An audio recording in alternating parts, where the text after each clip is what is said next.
오늘날 현대인들은 그 어느 시대보다도 그야말로 복된 시대를 살아간다고 말할 수 있습니다. 인류 역사상 가장 풍요롭고 똑똑한 시대를 우리가 만났습니다. 손가락 하나로 세상을 움직이는 시대가 되었고, 말 한마디로 내가 알고 싶은 것, 보고 싶은 것, 얻고 싶은 것 무엇이든지 얻을 수 있는 세상이 되었습니다. 그런데 역설적이게도 우리의 내면을 들여다보면 더 비어가고 있다는 것을 깨닫게 됩니다. 삶은 편리해졌지만 우리의 마음은 더 불안합니다. 정보는 넘쳐나고 있지만 지혜는 메말라가고 있습니다. 관계는 많아진 것 같은데 깊은 외로움은 더 깊어지고 사라지지 않습니다. 그래서 지금도 사람들은 그 텅 빈 영혼을 채우기 위해서 끊임없이 달려가고 있습니다. 어떤 이는 주식 차트와 부동산 시세를 확인하면서 자신의 안전을 지키려고 합니다. 어떤 이는 소셜 미디어를 하루 종일 쳐다보면서 좋아요의 숫자를 세며 남들의 평가에 자신을 증명하려고 애를 쓰고 있지요. 어떤 이는 성공과 성취를 붙들고 이 정도면 괜찮은 사람이겠거니 하고 스스로를 설득하고 있습니다. 그러나 성경은 이와 같이 하나님이 있어야 될 그 자리를 대신 채우려고 하는 우리의 모든 행위를 곧 우상 숭배라고 말하고 있습니다. 지난주에 우리는 참된 예배가 무엇인지 함께 말씀을 통해 살폈습니다. 주의 영광을 바라봄으로 주님을 닮아가는 것이 곧 예배입니다. 그런데 오늘 본문은 바로 그 반대편의 이야기를 하고 있습니다. 우리의 시선이 하나님을 떠나서 우상을 향할 때에 우리의 인생은 무너지고 비어가게 된다는 것을 말씀하고 있지요. 오늘 말씀을 통해서 우리 마음 재단 구석에 숨겨진 우리의 우상들을 발견하기를 바랍니다. 그리고 이제는 한 분 예수 그리스도 창조주 하나님만 만족하며 참된 회복된 예배자가 되시기를 주의 이름으로 축원합니다. 첫째로 오늘 함께 말씀을 통해서 나눌 은혜는요, 하나님은 먼저 우리의 마음의 거리를 묻고 계시다는 것입니다. 오늘 본문의 배경은 북이스라엘이 아수르에게 멸망을 당하고 남아있는 남유다마저도 바벨론 왕국에 끊임없이 침략을 당하고 멸망 직전에 처해 있는 암흑기에 하나님께서 예레미야를 통하여 이스라엘 백성들, 유다의 민족에게 말씀하신 것입니다. 그리고 이 말씀은 오늘 이 세대를 살아가는 우리들을 향한 하나님의 음성이기도 합니다. 오늘 하나님께서 유다 백성들을 향하여 그리고 오늘 우리를 향하여 무엇라고 말씀하고 계십니까? 오늘 5절 말씀을 다시 한번 우리를 향한 하나님의 음성으로 듣고 말씀을 한번 읽어보겠습니다. 나 여호와가 이와 같이 말하노라. 너희 조상들이 내게서 무슨 불의함을 보았기에 나를 멀리하고 가서 헛된 것을 따라 헛되이 행하였느냐. 아멘. 하나님 유다 백성을 향하여 그리고 우리를 향하여 내게서 무슨 불의함을 너희가 보았느냐라고 질문하십니다. 이 불의함, 하나님께서 무슨 잘못함이나 부당함이 있었느냐는 뜻이죠. 쉽게 말하면 이런 것입니다. 내가 너희에게 뭘 잘못했니? 내가 너희를 속인 적이 있니? 내가 너희를 외면한 적이 있느냐? 내가 너희에게 신실하지 않았던 적이 있었느냐라고 묻고 계신 것입니다. 이 말씀은 하나님의 차가운 신문의 말씀이 아니라 가슴 아픈 하나님의 사랑의 질문입니다. 하나님께서 자기 백성에게 이렇게 물으셔야 했을 정도로 이스라엘의 마음이 그만큼 하나님을 떠나 있다는 반증이기도 합니다. 특별히 예레미야 2장의 그 배경의 말씀을 보면 하나님이 지금 이스라엘 백성들을 향한 그리고 이스라엘 백성들이 하나님을 향한 처음 사랑을 기억하고 있었습니다. 2절에 보면 이런 말씀이 나옵니다. 내가 너를 위하여 내 청년의 때의 인애와 내 신혼 때의 사랑을 기억하노라. 이스라엘과 하나님과의 관계를 마치 신혼의 신랑 신부와 관계처럼 말씀하고 있습니다. 이스라엘 백성들이 애굽에서 구원받아 가나안을 향하여 광야길을 걸어갈 때에 비록 그 광야길은 거칠고 힘든 길이었지만 이스라엘 백성들은 마치 신랑을 따라가듯이 그렇게 하나님을 따랐던 민족입니다. 하나님 또한 먹을 것이 없는 이스라엘 백성들에게 하늘에서 만나를 내려주셨습니다. 마실 물이 없을 때는 반석을 터뜨려서 그들에게 물을 공급하셨습니다. 갈 길을 알지 못할 때 낮에는 구름기둥으로 밤에는 불기둥으로 이스라엘 백성들을 인도하신 신실하신 하나님이셨습니다. 그런데 시간이 점차 지나자 이스라엘 백성들은 하나님을 떠나기 시작했습니다. 하나님이 달라지신 것이 아니었습니다. 하나님의 사랑은 단 한 번도 변하신 적이 없습니다. 문제는 하나님의 불의함이 아닙니다. 이스라엘 백성들의 마음이 뒤틀린 탐욕으로 채워지기 시작했기 때문입니다.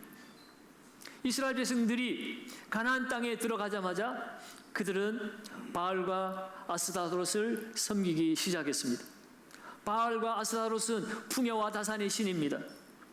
이 땅에 비를 내려준다고 약속을 하고 곡식을 자라게 해주고 번영해주겠다고 약속하는 신들이 바로 이 바알과 아스타롯입니다. 그에 비해서 여호와 하나님은 이스라엘 백성들에게 거룩을 요구하십니다. 순종을 요구하십니다. 그저 제물만 바치면 번성하게 해주고 복을 내려주고 성공하게 해주고 돈을 가져다 준다고 하는 그 바알과 아스타롯을 여호와 하나님과 비교해 보니 이 바알이 너무 매력적으로 보인 것이죠. 그래서 그들은 하나님과의 거리는 점점 멀어져 가고 우상을 찾아서 섬기기 시작한 것입니다. 이러한 모습은 오늘 살아가는 현대인들과 다르지 않습니다. 오늘 우리는 돈과 성공을 추구하고 있습니다. 하나님의 이름을 부르지만 우리의 마음 안에는 돈이라고 하는 성공이라고 하는 또 다른 우상을 세워놓고 그를 쫓아가고 있죠. 하나님은 어제나 오늘이나 영원토록 동일하십니다. 2000년 전이나 4000년 전이나 처음부터 영원까지 하나님은 변함이 없으십니다. 그런데 오늘 우리의 마음이 변화되었습니다. 하나님으로부터 멀어졌습니다. 하나님의 은혜는 여전함에도 불구하고 우리는 그 은혜를 시시하게 여기기 시작했습니다.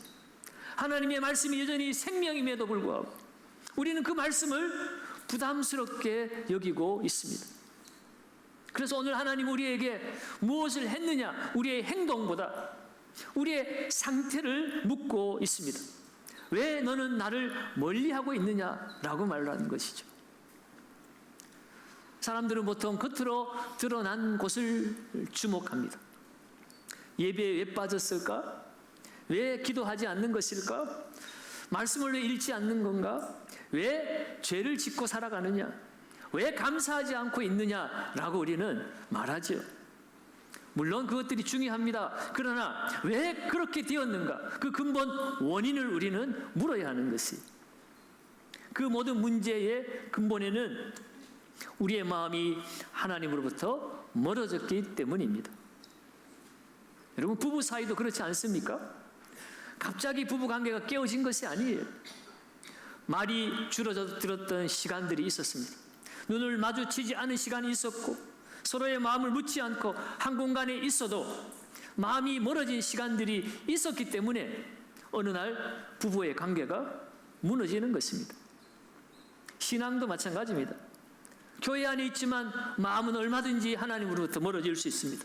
찬양을 부르면서도 우리는 다른 곳에 우리의 생각이 가 있습니다. 말씀을 들어도 이미 내 생각은 예배 마치고 뭘 할까? 또 다른 계획을 세우고 있는 우리의 모습입니다. 그런 우리를 향하여 오늘 하나님께서 묻고 계신 것이, 너는 왜 나를 멀리하고 있니? 하나님이 오늘 우리의 상태를 모르셔서 물으시는 것일까요? 하나님은 오늘 우리에게 이 질문을 통해서 우리의 위치를 우리 스스로 보게 하기 위함입니다. 네가 지금 어디에 있는지, 너의 마음이 누구에게 가까이 가고 있는지, 네가 무엇을 가장 의지하고 있는지 우리 스스로 돌아보게 하시기 위함입니다. 그러므로 오늘 이 하나님의 질문은 우리를 정죄하기 위한 칼이 아닙니다. 우리를 돌아오게 하시려는 하나님의 부르심입니다.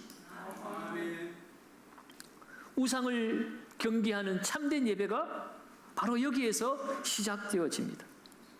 먼저 내 마음 안에 있는 하나님과의 거리를 우리가 찾아야 하는 것이, 예배의 회복은 형식을 바꾸는 데서 있지 않습니다. 새로운 찬양을 하면 예배가 은혜로워질까? 순서를 바꾸어 보면 예배가 그 영성이 깊어질까? 아닙니다. 먼저 우리의 마음의 방향이 하나님께로 돌아서야 하는 것입니다. 오늘 이 예배를 통하여 우리의 멀어진 하나님과의 거리가 다시 가까워지기를 주님의 이름으로 축원합니다.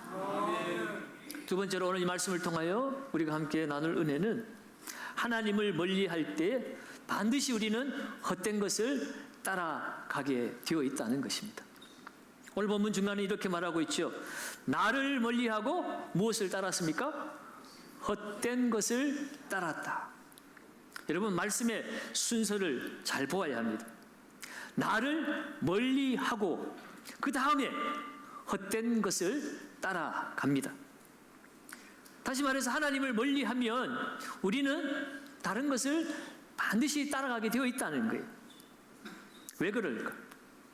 지난주에 사람을 예배하는 존재라고 문화인류학자들이 분류했다는 것을 우리가 들었죠. 성경을 보아도 우리는 하나님을 예배하기 위해서 창조된 사람들입니다. 그러니 하나님을 예배하지 않으면 우리는 그 빈자리에 반드시 또 다른 신을 반드시 세우게 되어 있습니다. 우리의 마음의 왕자를 비워두지 않는다는 것입니다. 오늘 그 빈자리에 무엇이 채워지는 것인가? 오늘 예레미야는 이 헛된 것이라고 하는 이 날카로운 한 가지 단어를 통하여 우상의 실체를 드러내고 있습니다. 이 헛된 것의 히브리어는 헤벨이라는 단어인데, 안개, 숨, 연기, 허무함, 그런 의미를 가지고 있습니다. 한마디로 붙잡으려 하지만 붙잡히지 않는 것입니다. 분명히 있는 것처럼 보이지만 손에 남지 않는 것, 바로 그 헛된 것이 우상의 실체라는 것을 말하고 있습니다. 여러분, 우리가 쫓아가는 그 우상을 보십시오. 처음에는 대단해 보입니다. 대단해 보이니까 그 우상을 찾는 것이겠죠. 그것이 나의 안전을 지켜줄 것이라고 생각합니다. 내 마음도 채워줄 것이라고 생각합니다. 내 미래도 보장해 줄 것이라고 생각합니다. 그런데 막상 가까이 가서 붙잡아 보면 연기처럼 사라져 버립니다. 붙잡았다고 생각했는데 없습니다. 올라갔다고 생각했는데 여전히 목마릅니다. 여전히 불안합니다. 우리의 우상이 되고 있는 돈의 실체가 그렇지 않습니까? 돈은 분명히 중요합니다. 우리의 삶에 필요한 물질이기도 합니다. 그러나 돈이 하나님의 자리에 올라가면 그 돈은 우리를 헛되게 만드는 것이에요. 돈이 우리에게 편안함은 가져다 주지만 우리의 영혼의 안전을 보장해 줄 수는 없습니다. 돈이 집을 살 수는 있어도 가정을 살리지는 못합니다. 돈이 내 몸의 치료비를 지불할 수는 있어도 내 생명의 주인은 되지 못하지요. 사람에게 인정받는 것도 그렇습니다. 누군가에게 인정받으면 누구나 기뻐합니다. 그러나 그 인정이 하나님의 자리를 차지할 때 그 또한 헛된 것이 되어지는 것이에요. 오늘 칭찬받았지만 내일 칭찬받지 못할까 봐 불안할 수밖에 없습니다. 한 사람에게 인정받으면 또 다른 사람에게 인정받지 못할까 봐 불안할 수밖에 없습니다. 결국 사람의 말 한마디에 이끌려 다니는 그런 비참한 인생이 되어져 버리는 거죠. 성공도 그렇습니다. 맡겨진 일을 잘 감당하는 것은 귀한 일이기도 합니다. 그러나 그 성공이 하나님 자리에 올라가면 그 또한 헛되다는 것입니다. 정상에 올라가면 또 다른 정상이 기다리고 있습니다. 남보다 앞섰다고 생각하는 순간 뒤처질까봐, 그 자리에서 떨어질까봐 불안하고 두려운 것이 헛된 것을 따라가는 인생의 모습입니다. 많이 쌓았지만 마음은 비어 있습니다. 열심히 뛰었는데 우리의 영혼은 메말라 있습니다. 사람들의 보기에는 참 괜찮아 보이는데 하나님 앞에서는 너무나 멀어져 있는 우리들의 모습입니다. 이러한 우리의 모습을 오늘 본문 13절에서는 아주 강하게 고발하고 있죠. 13절 같이 한번 읽어봅니다. 13절 읽습니다. 내 백성이 두 가지 악을 행하였나니 곧 그들이 생수의 근원되는 나를 버린 것과 스스로 웅덩이를 판 것인데 그것은 그물을 가두지 못할 터진 웅덩이들이라. 아멘. 아주 선명한 그림이 보이지 않습니까? 하나님이 생수의 근원이십니다. 그런데 사람들은 그 생수의 근원을 버리고 스스로 웅덩이를 팠습니다. 그리고 그 웅덩이에 끊임없이 물을 집어넣지만 물이 고이지 않습니다. 이유는 터진 웅덩이가 되었기 때문입니다. 이것이 바로 우상을 섬기는 사람들의 모습이라는 거예요. 열심히 붙지만 세워나갑니다. 많이 가져야 될 것 같고 더 높아져야 할 것 같고 더 인정받아야 할 것 같은데 열심히 채워보고 인정도 받아보고 높이 올라가 보지만 채워지지 않는 것입니다. 이유는 터진 웅덩이이기 때문에 그렇다는 거예요. 여러분, 우상은 반드시 나쁜 것만은 아닐 수 있습니다. 여러분, 오늘날 우리의 우상은 깎아 만든 돌이나 나무가 아니죠. 우리의 우상은 때로는 가정이 되기도 하고 직장이 되기도 하고 자녀가 되기도 하고 성취가 되기도 하고 또 관계가 되기도 합니다. 사실 그러한 것들은 하나님의 선물입니다. 더 좋은 것입니다.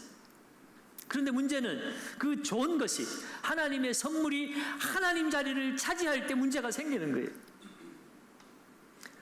하나님 주신 선물이 우상의 자리를 차지하면 그것은 선물이 아니라 우리를 묶어두는 우상이 되어진다는 겁니다. 자녀를 사랑하는 것이 얼마나 아름다운 일입니까?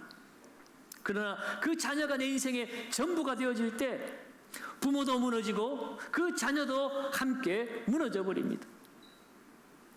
일을 성실히 하는 것도 귀한 일이죠. 하지만 그 일이 내 존재의 전부가 되어버리면 쉬어도 쉬지 못하고 성공해도 만족하지 못하고 끊임없이 일하며 살아갈 수밖에 없습니다. 건강을 돌보는 일도 지혜이지만 그것이 내 우상이 되어 버릴 때 조그만 증상에도 우리의 영혼이 흔들리는 고통을 겪게 되어지는 것입니다. 여러분, 우상이 위험한 것은요, 악한 얼굴로 다가오는 것이 아니기 때문입니다.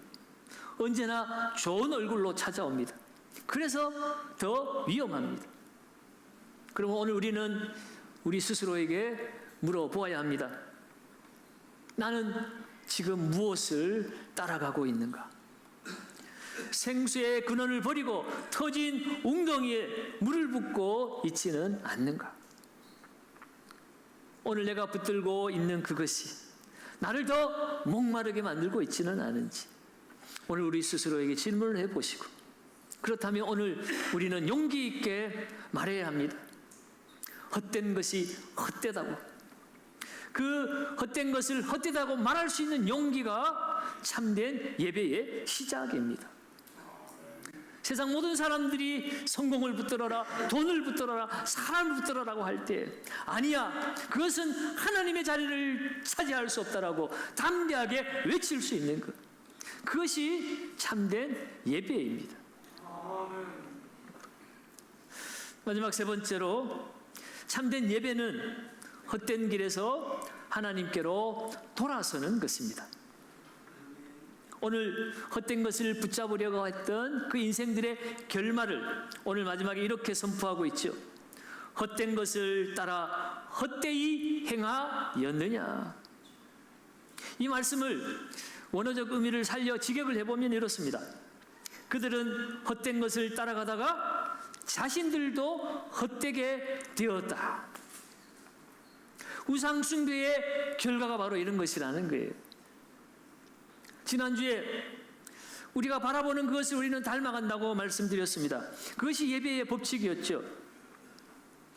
하나님을 바라보는 사람은 하나님의 성품을 닮아가며 하나님이 빚으시는 대로 만들어져 가게 되어 있습니다.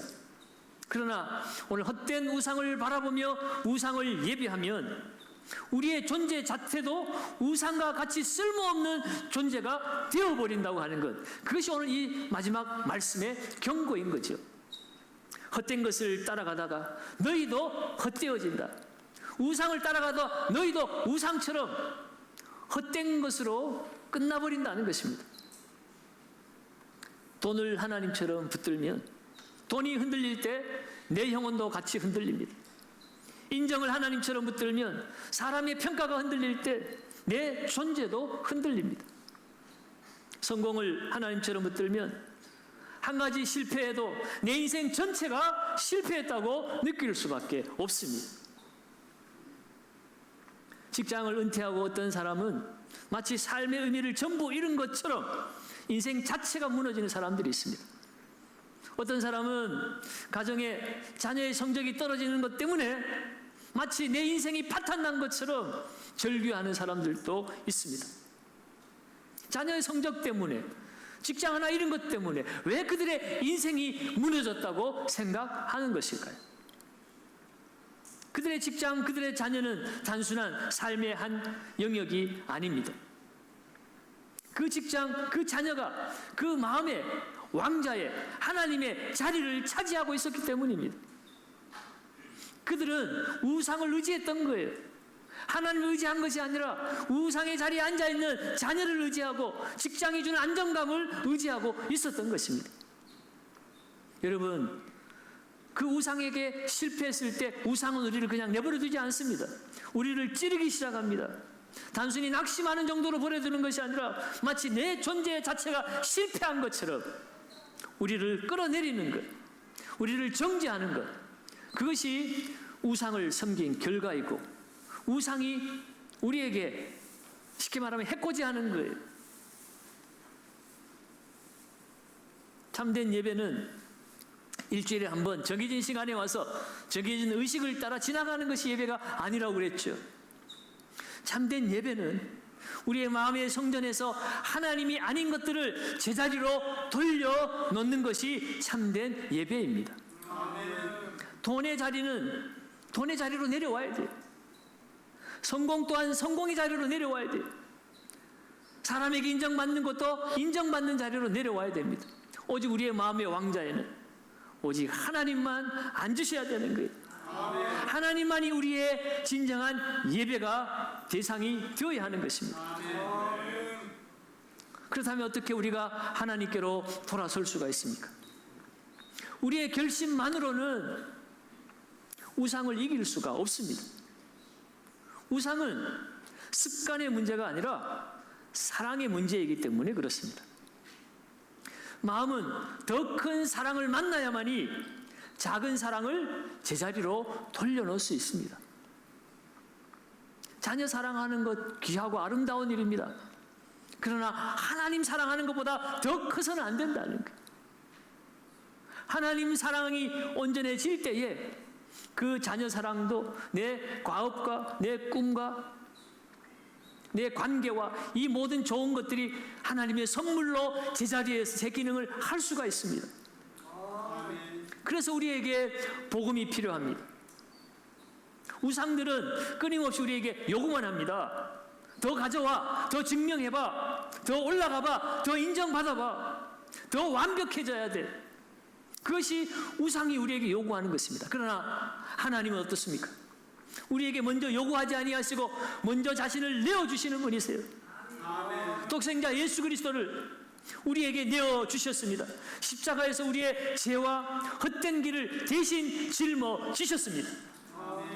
우리가 하나님을 멀리 떠났을 때에 하나님은 절대로 우리를 포기하지 않으시고 자기 아들마저 십자가에 아낌없이 내어주셨습니다. 오늘 우리가 하나님께로 돌이킬 수 있는 이유는 우리의 의지가 강하기 때문이 아니라는 것이에요. 하나님이 먼저 우리를 포기하지 않으셨기 때문에 예레미야를 보내서 그 사랑하는 백성들을 부르시고 오늘 이 말씀을 통하여 우리를 부르시고 십자가에서 죽기까지 그 사랑을 우리에게 베푸시고 우리를 부르시는 그 하나님의 사랑이 있기 때문에 그 하나님의 은혜가 우리를 다시 깨우는 것입니다. 그 사랑이 우리를 예배의 자리로 다시 부르시는 것입니다. 그러므로 여러분, 우리는 십자가를 바라보아야 우상을 이길 수가 있습니다. 십자가에 나를 위해 죽으신 예수 그리스도, 다시 살아나신 예수 그리스도, 심판주로 다시 오실 예수 그리스도, 지금도 온 우주 만물을 다스리시고 예배받으시기 합당하신 주 예수 그리스도, 그분을 바라볼 때 돈이 제자리로, 자녀가 제자리로, 성공이 제자리에서 우리를 돕는 일이 되어질 것입니다. 하나님의 선물이 되어질 것입니다. 사랑하는 여러분, 오늘 우리의 영혼의 빈방에 그 중심에 무엇이 자리를 차지하고 있습니까? 오늘 우리의 입술은 주여 주여라고 외치고 있지만 우리의 삶의 중대한 일을 결정할 때는 여전히 주님 뜻이 아닌 내 뜻대로, 내 경험대로, 내 습관대로 또 다른 우상이 나를 지배하고 그것을 따라가고 있지는 않습니까? 하나님은 오늘 그런 우리에게 탄식하며 말씀하고 있습니다. 너는 어찌하여 헛된 것을 따라가고 내 인생마저 헛되게 되려 하느냐라고 말이죠. 오늘 우리를 향한 이 말씀은 두려운 말씀이기도 하지만 또한 은혜의 말씀이기도 합니다. 하나님이 지금도 우리에게 말씀하고 계시기 때문입니다. 하나님이 우리를 포기하셨다면 이 질문조차 하지 않으시겠죠. 하나님이 자기 백성을 버리셨다면 예레미야 선지자를 보내시지 않았을 것입니다. 하나님 우리와의 관계를 끊으기를 원하셨다면 왜 나를 멀리 하느냐라고 호소하고 계시지는 않으실 겁니다. 오늘 이 하나님의 음성은 돌아오라는 하나님의 초대입니다. 책망이 아닙니다. 늦게 돌아다니는 자녀를 향하여 부모가 너 왜 이렇게 늦었니? 라고 말하는 것은 단순한 책망이 아니라 걱정이죠. 사랑이죠. 네가 있어야 될 자리로 돌아오라는 부름입니다. 헛된 것을 따라가면 헛되어집니다. 그러나 하나님께로 돌아오면, 생수의 근원이신 하나님으로 돌아오면 터진 웅덩이에 물을 붓던 인생에서 생수를 날마다 경험하는 복된 인생으로 바뀌어질 줄 믿습니다. 그러면 오늘 이 자리가 하나님께로 돌아서는 예배의 자리가 되기를 바랍니다. 더 이상 손에 쥐면 허무하게 사라질 것들 때문에 내 인생을 저당 잡혀서는 안 됩니다. 우리가 예배할 분은 오직 한 분, 어제나 오늘이나 영원토록 동일하신 예수 그리스도이십니다. 안개를 붙들고 있던 허무한 손을 내려놓으시기 바랍니다. 하나님께 내 인생의 보좌를 내어드리시기 바랍니다. 그리할 때 세상이 줄 수 없고 세상이 알 수 없는 참된 평강과 참된 안전을 경험하게 될 것입니다. 오늘도 허무한 세상 속에 참된 생수를 부어주시는 생명의 근원이신 그 하나님을 예배하며 그 하나님 나라에 가치 있는 백성으로 오늘 이 땅 가운데 하나님 나라를 선포하는 참된 예배자가 되는 저와 여러분들 되시기를 예수님의 이름으로 축원합니다.